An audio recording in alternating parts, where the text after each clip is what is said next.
Hello दोस्तों, कैसे हैं आप सब। आज सुनेंगे भूतों की कहानी। तो चलिए शुरू करते हैं। वैसे तो भूत प्रेतों वाली कहानियाँ सभी को बहुत रोमांचित करती हैं, लेकिन अगर कभी यह कहानियाँ हकीकत का रूप ले लें तो कठोर से कठोर व्यक्ति भी कांपने लगता है। अगर कभी आपका सामना किसी भटकते प्रेत या आत्मा से हो जाए तो आपकी हालत क्या होगी, इस बारे में सोचकर ही सिहरन सी होने लगती है। किस्से कहानियों में तो आपने भूत प्रेत या भटकती आत्माएं देखी होंगी, लेकिन भारत में भी ऐसे कई स्थान हैं जहां आप भूलकर भी जाना पसंद नहीं करेंगे। ऐसे स्थान जो हजारों वर्षों से एक भयानक श्राप को झेल रहे हैं और जो पूरी तरह भटकती आत्माओं की चपेट में है। पहला स्थान है भानगढ़ का किला, राजस्थान में। यूं तो भारत में ऐसे कई स्थान हैं जिन्हें आप हॉन्टेड या भूतहा कह सकते हैं, लेकिन उनमें से सबसे ज्यादा भयानक है भानगढ़ का किला। इस किले के भूतहा होने पर अब किसी को कोई संदेह नहीं है। वैसे तो यह एक पर्यटन स्थल है। सरकार की ओर से भी यहाँ अंधेरा होने से पहले ही पर्यटकों के चले जाने की चेतावनी जारी कर दी गई है। लोगों का मानना है कि बहुत समय पहले यहाँ रत्नावती नाम की बहुत सुंदर राजकुमारी रहती थी, जिस पर काला जादू करने वाले तांत्रिक की कुदृष्टि थी। तांत्रिक ने अपने जादू से राजकुमारी को अपने वश में कर उसका शारीरिक शोषण किया, लेकिन एक दुर्घटना के चलते उस तांत्रिक की मृत्यु हो गई और आज भी उस तांत्रिक की आत्मा वहीं भटकती रहती है। तांत्रिक के श्राप के अनुसार वह स्थान कभी भी बच नहीं सकता। वहां रहने वाले लोगों की मृत्यु हो जाती है, लेकिन उनकी आत्मा को मुक्ति नहीं मिलती। दूसरा स्थान है डोमास बीच, गुजरात के। इस बीच पर हिंदुओं के शवों का दाह संस्कार किया जाता है। यहाँ कई बार असाधारण और हॉरर गतिविधियां महसूस की गई हैं। यहाँ आने वाले लोगों को अजीब अजीब आवाजें सुनाई देती हैं, जबकि आसपास कोई नहीं होता।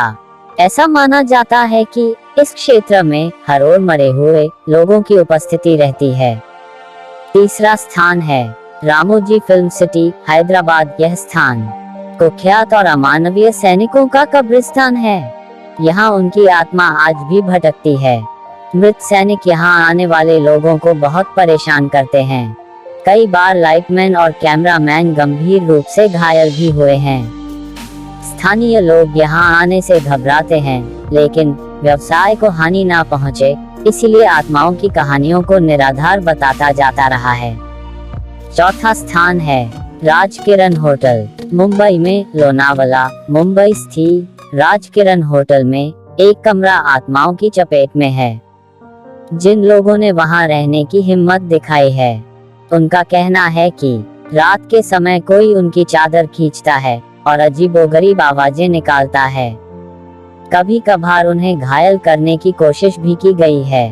पांचवा स्थान है सवाया होटल, मसूरी में। अंग्रेजी शासन काल में इस होटल में एक ब्रिटिश लड़की की हत्या की गई थी, जिसकी आत्मा आज भी अपने हत्यारे को ढूंढ रही है।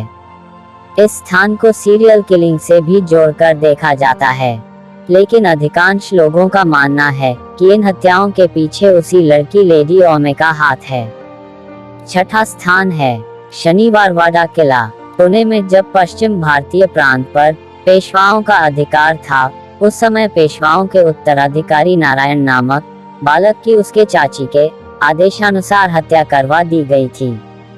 अपनी जान बचाने के लिए नारायण पूरे महल में घूमता रहा, लेकिन फिर भी उसके हत्यारों ने उसे ढूंढकर मार डाला।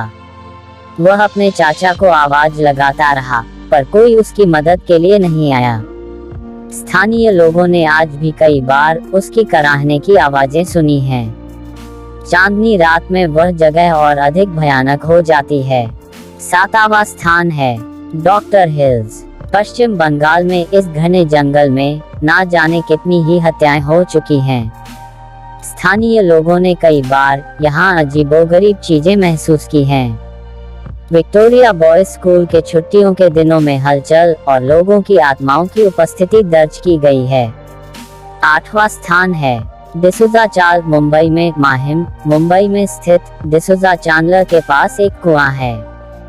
कहा जाता है कि इस कुएं में पानी भरते हुए एक महिला डूबकर मर गई थी। आज भी उस महिला की आत्मा उस कुएं और चांदलर में घूमती है। वह किसी को परेशान नहीं करती, लेकिन उसे अभी तक मुक्ति नहीं मिल पाई है।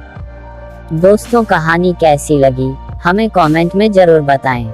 धन्यवाद। और अच्छी कहानियां सुनने के लिए हमारे चैनल को सब्सक्राइब करें और अपने दोस्तों के पास शेयर करें।